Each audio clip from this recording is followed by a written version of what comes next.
पूछा गया कि मैं ढूंढ ढूंढ कर थक गया। इसका बोध तो होता है कि मैं हूं, और ये भी बोध होता है कि मैं शरीर नहीं हूं।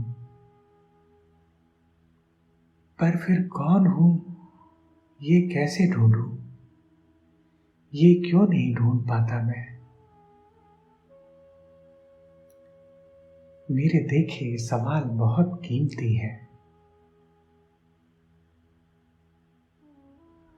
और शायद कुछ सीधा उत्तर देना मुश्किल है इस सवाल का। पर फिर भी एक छोटी एनालॉजी आपसे देना चाहता हूं। जब भी आप कैमरे से कुछ रिकॉर्ड करते हैं, जैसे अगर आप अपने कमरे की रिकॉर्डिंग करते हैं, तो अपने कमरे की हर एक ऑब्जेक्ट को आप उस रिकॉर्डिंग में देख सकते हैं, पर किसे नहीं देख सकते। आप उसे नहीं देख सकते उस रिकॉर्डिंग में जो उस रिकॉर्डिंग को कर रहा है। इसे फिर से बोलता हूं मैं, आप हर चीज उस रिकॉर्डिंग में देख सकते हैं। अपने कमरे की सारी ऑब्जेक्ट्स को आप उस रिकॉर्डिंग में देख सकते हैं, पर जो रिकॉर्डिंग कर रहा है आप उसे नहीं देख सकते। या दूसरे अर्थों में कहें, जिन जिन चीजों को आप देख सकते हैं वो चीजें रिकॉर्डिंग नहीं कर रही है। ठीक से समझिए इसे। जिन जिन चीजों को हम उस रिकॉर्डिंग में देख पा रहे हैं, इसका कुल अर्थ इतना है कि जो भी वस्तुएं उस रिकॉर्डिंग में हम देख सकते हैं वो रिकॉर्डिंग नहीं कर रही है। इसका अर्थ क्या हुआ? जितनी चीजें उस रिकॉर्डिंग में दिखाई दे रही है, आप उसके बाहर हैं। जिन चीजों को आप देख सकते हैं, जिसे आप महसूस कर सकते हैं, वो आप नहीं हैं। आप कौन थे? आप रिकॉर्डिंग करने वाले थे। ठीक उसी तरह जिन वस्तुओं को आप देख सकते हैं, जिसे महसूस कर सकते हैं, जिसे सुन सकते हैं, आप वो नहीं हैं। इसलिए शायद कितनी भी कोशिश हम कर लें, कितनी भी कोशिश हम कर लें, हम कभी नहीं जान सकते कि हम कौन हैं। क्योंकि आप जिसे जान सकते हैं, आप जिसे सुन सकते हैं, आप जिसे देख सकते हैं, आप उनके पीछे खड़े हैं। आप वो नहीं हैं।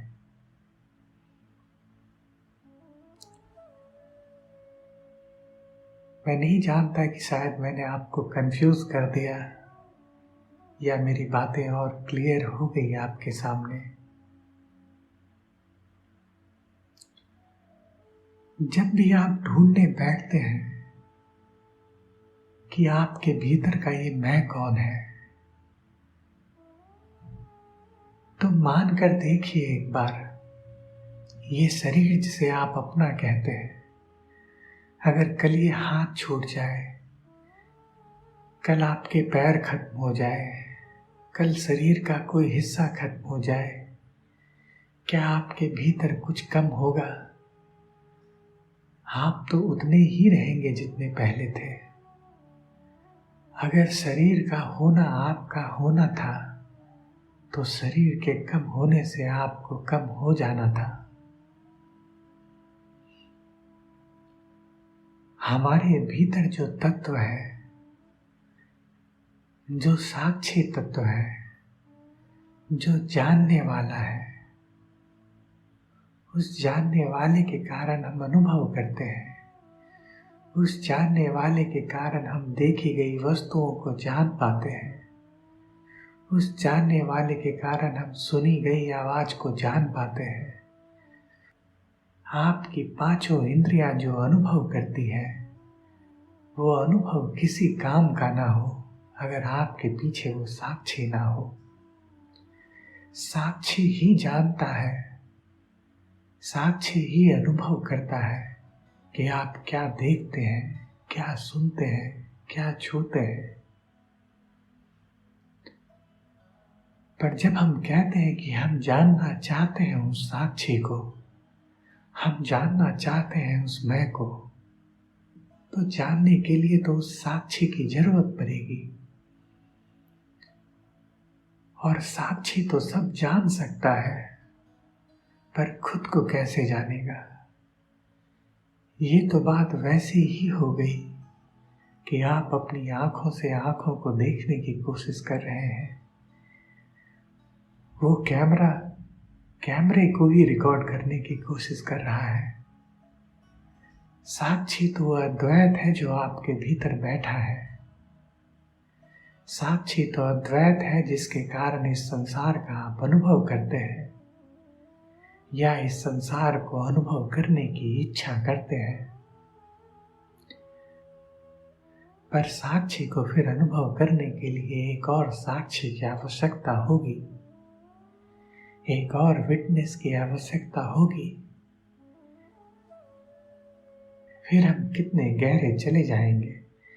फिर उस विटनेस को विटनेस करने के लिए एक और विटनेस की आवश्यकता होगी। ये मैं की खोज उस दर्पण के भांति है, जैसे एक कमरे में 1000 दर्पण लगा दिए जाए और 1000 प्रतिबिंब आपका बन जाए।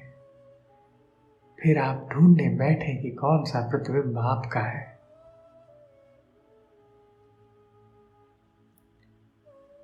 बुद्धि की सीमा यहां खत्म होती है। अगर आपके मन में ये सवाल है कि इस मैं को कैसे ढूंढे, या मैं इस मैं को क्यों नहीं ढूंढ पाता, तो ये शुभ है। ये सवाल ही सत्य की सीढ़ी बनेगा और एक दिन इस सवाल में आप खुद घुल जाएंगे और खुद सत्य बन जाएंगे। बुद्धि इस सवाल का जवाब नहीं दे सकती।